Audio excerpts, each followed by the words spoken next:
What's going on, guys? It is Filmington. In today's video we're going to be talking about the BGS 10 Pristine grade. Now, some of you are already thinking, Phil, why are you talking about Beckett? I hate Beckett. I hate BGS Labs. They're losing market share. They have senior leadership issues, which we'll talk about in a little bit. And the BGS 10 is a gimmicky grade. You know, it's for those that pay extra for that, they're victims of marketing. It's tacky. There's scandals there in the past, right? Now, I do have some of the skepticism that you have with the BGS 10 Black Label. So to be clear, we're going to be talking about it from the standpoint of a regular BGS 10 Pristine. That's with 3 10 subgrades and 1 9.5. A Black Label would be 4 10s.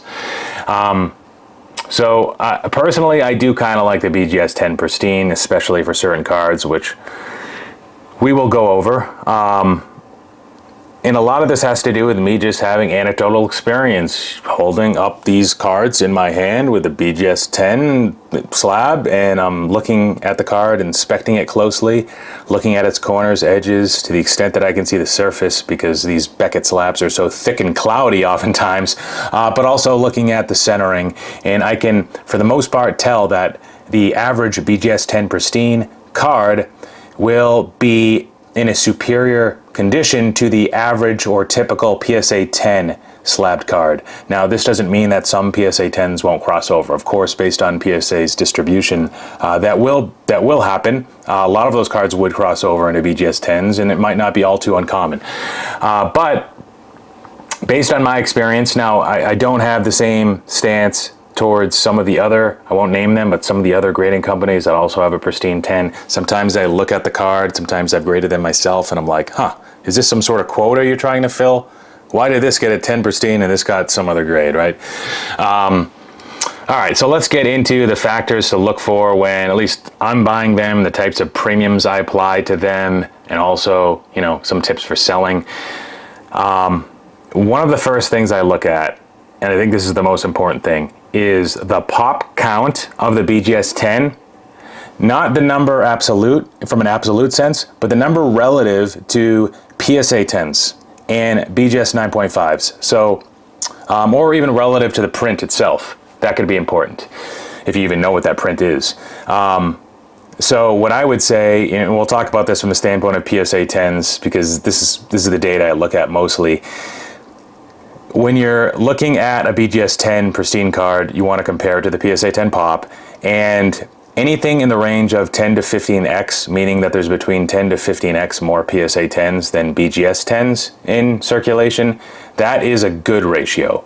16 to 20x would be great, and any situation where there's more than 20 times as many PSA 10s versus BGS 10s, I consider that ideal. So in order to get to these ranges, often you'll have to look at base cards, because it's only in that case, or with non-serial numbered cards. This is going to be mostly from the standpoint of baseball, by the way, but you know, Prism, Optic, basketball, football, it would hold true there. You know, maybe you look at silver prisms, Optic hollows. On the baseball side, Topps Chrome refractors. You know, that is when you'll be able to get, I think, closer to the 10 to 15x or higher range. In most cases, you'll be looking at cards that are just a little more abundant, because they've just been submitted to PSA more often. So why would you target a card that is? Why would you target a card that has been printed more, when the market is going against that, right? The market's going towards rarity and serial numbered cards. Well, because the premiums that people like you, like me, like others on eBay, at shows, what they do is they apply usually a multiplier off of a PSA 10 or off of a BGS 9.5 in order to appraise that BGS 10. So it's all going to be relative versus that anyways. So this is where you can take advantage of hopefully some inefficiencies when you see, for instance, again, we'll go back to basketball, even though this is mostly, my experience is mostly baseball, but Zion Williamson's base Prism rookie card. I think there's like 21,000 graded in a PSA 10, probably 700 graded in a BGS 10. The BGS 10 sells for 3 to 3.5x. So the market in that case is getting it right. But in some cases, when you get a multiplier of, what was that? That's over 20x. right? From the PSA 10 pop to the BGS 10 pop. Often in baseball, when you get that 20x multiple or 15x multiple, you don't have to pay 3 times as much as the PSA 10 to acquire the BGS 10. Often, that premium ends at 2x. There's not a whole lot of people buying the BGS 10 for baseball cards at more than 2x the PSA 10. But that's how you can take advantage of it, by finding cards that are...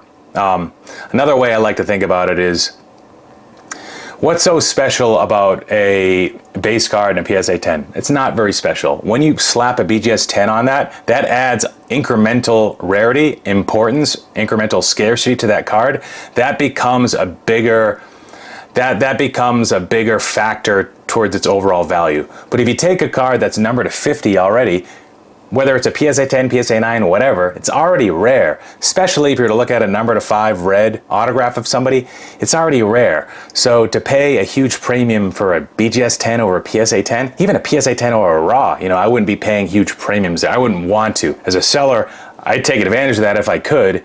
If people were dumb enough to pay 2x the PSA 10 price for a number to 5 auto that was in a BGS 10, I would have no problems with that. But anyways, hopefully that helps a little bit. Also, when you get cards that have high PSA 10 pops, that's almost like a guarantee of, well, maybe not for Gavin Lux, but in a lot of cases, it's an indication of popularity for that card. You're going after a desirable rookie card of a certain player that's probably in high demand. Hopefully still, in Gavin Lux's case, certainly not anymore.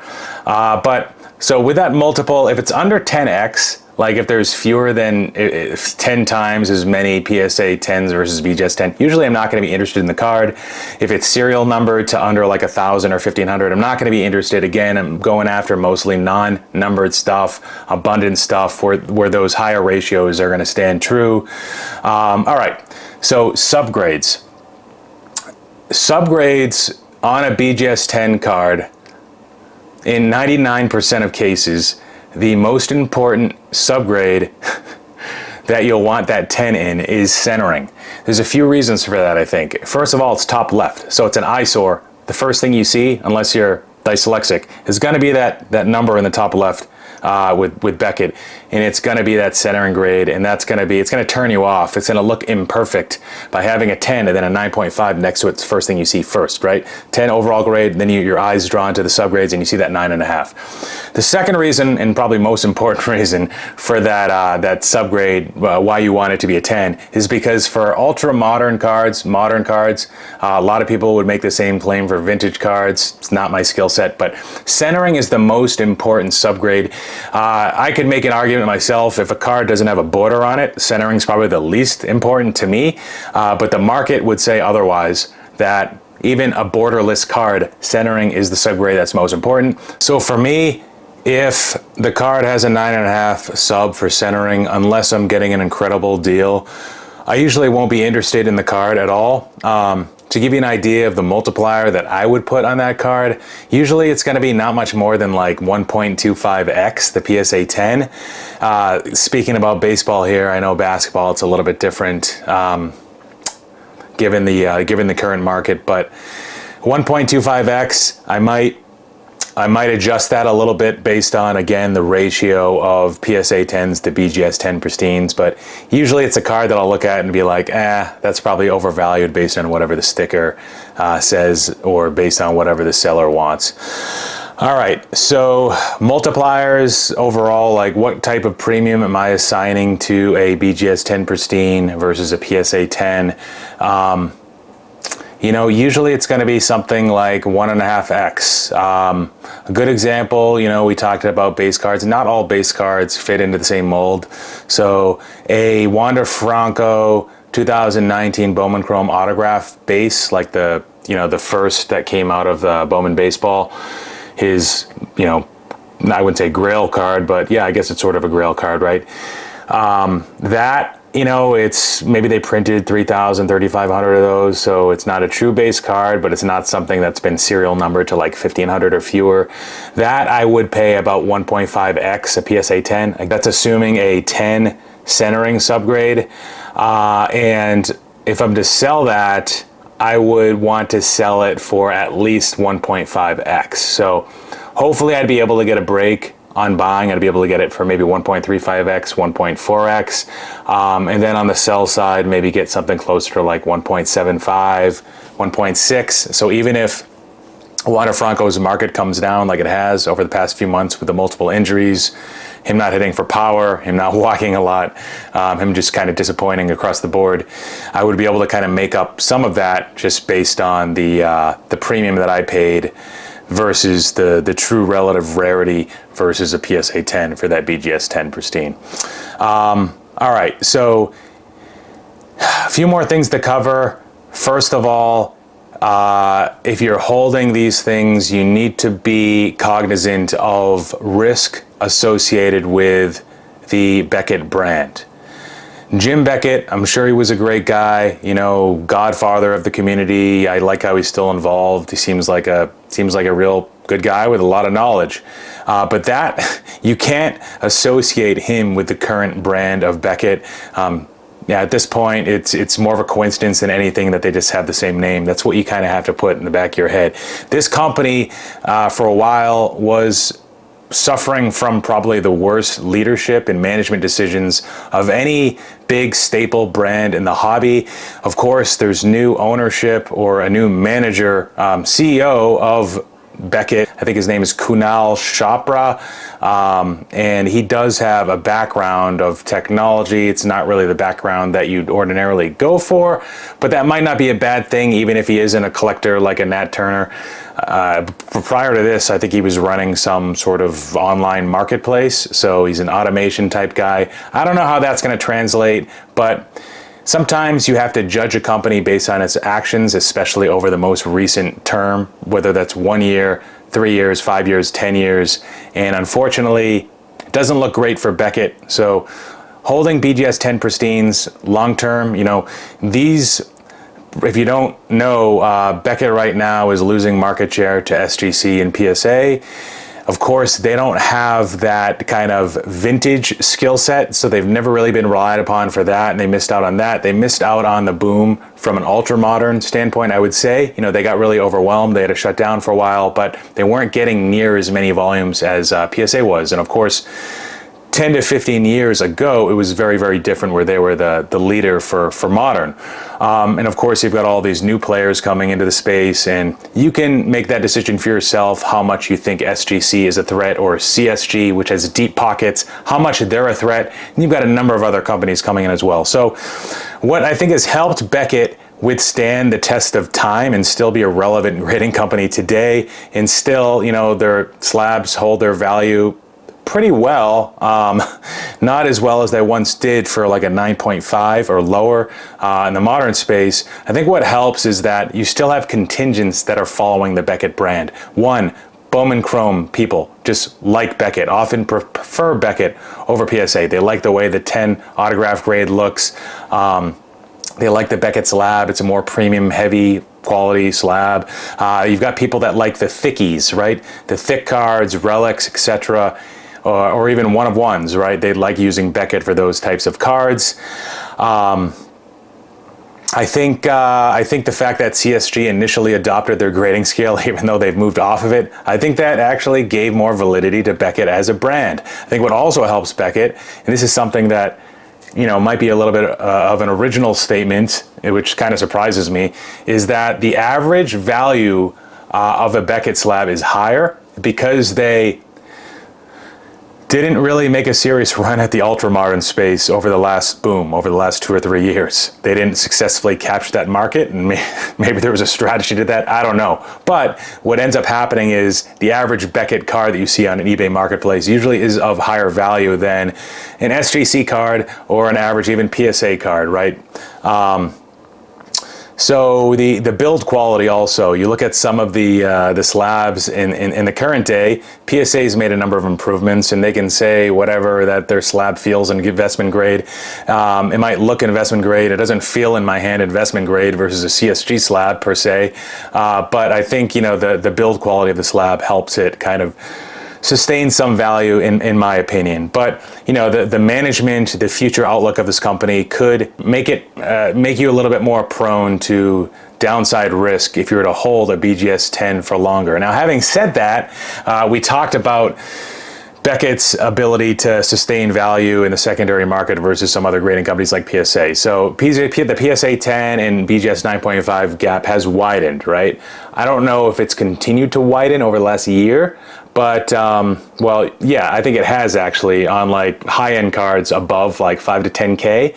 But on most other cards, it's, you know, 1.5, 1.7, in some cases 1.9x, like, it hasn't seemed to have gotten much worse, but it has gotten worse. It has gotten worse over the last 5 years, right? But in that period, I think that Beckett's biggest gainers, in some cases these have gain value versus PSA, have been, one, the Black Label, and I think the Pristine 10 has done okay. I think it's actually held up okay. On the baseball side, it's probably fallen a bit. What I will say is Black Labels actually have done really well. It has to do with scarcity and, yeah. People flocking to whatever the most scarce thing is, and Black Label often is that. All right, so when you're selling these things, these are a few things you need to keep in mind, and this is also going to be relevant for when you're buying these, is BGS 10s are illiquid. You know, it doesn't matter what player it is, what rookie card it is, if it's a Bowman Chrome, a 2000 Bowman Chrome Tom Brady rookie, and it's a BGS 10, like it's automatically illiquid if it's in a BGS 10 slab. So what do I mean by illiquid? Does that mean that nobody wants it? No. It means that it can't be easily or quickly sold or exchanged for cash without a substantial loss in value. For that reason, you're not going to see a whole lot of BGS 10 Pristines that are auctioned off on eBay. It's because 7 or 10 days, however long the auction runs for, it's often not enough time to find enough buyers that can compete for that item. You might find one buyer, hence it'll go for really low. So whether it's a card show, whether it's social media, whether it's eBay, you just have to be patient. You know, on eBay, buy it now, field offers. On my slabs, throw it up there at a high or reasonable price and field offers, right? Auction is not going to be the most optimal way to sell these things usually. As a buyer, that's where I try to take advantage of this, and that's where I can get multipliers, premiums off the PSA 10 that I feel are favorable to me as a buyer investing in that card or owning that card, whatever. So the buying pool, it's going to be smaller for BGS 10s. There's fewer BGS 10s out there than PSA 10s and PSA 9s and BGS 9.5s and BGS 9s. And you don't have people's like searches set up for BGS 10 often. All right, guys, so takeaways. Number one is target base or non-numbered cards. Generally, you want to go after desirable rookie cards or prospect cards from top sets and brands. Number two, ensure that these BGS 10 examples are outnumbered by their PSA 10 equivalents by at least a factor of 10, if not 15. Even better if it's at least 20. Number three, target examples with 10 subgrades for centering. Number four, if you did your job with number 1 through 3, then make sure for baseball to not pay much more than 1.5x, ideally 1.5x or fewer, the PSA 10 comps for the BGS 10. And number 5 would be just be patient when selling. These are liquid cards and it may take longer than usual in order for you to find a buyer willing to meet you at your price. All right, guys, that's it. Let me know what you think down below. Did you find anything useful from the video? Did you learn anything? Do you agree, disagree? Do you hate BGS 10s? Do you hate Black Labels? Spill it all down below. Thanks, guys. Phil McTin out. Take care.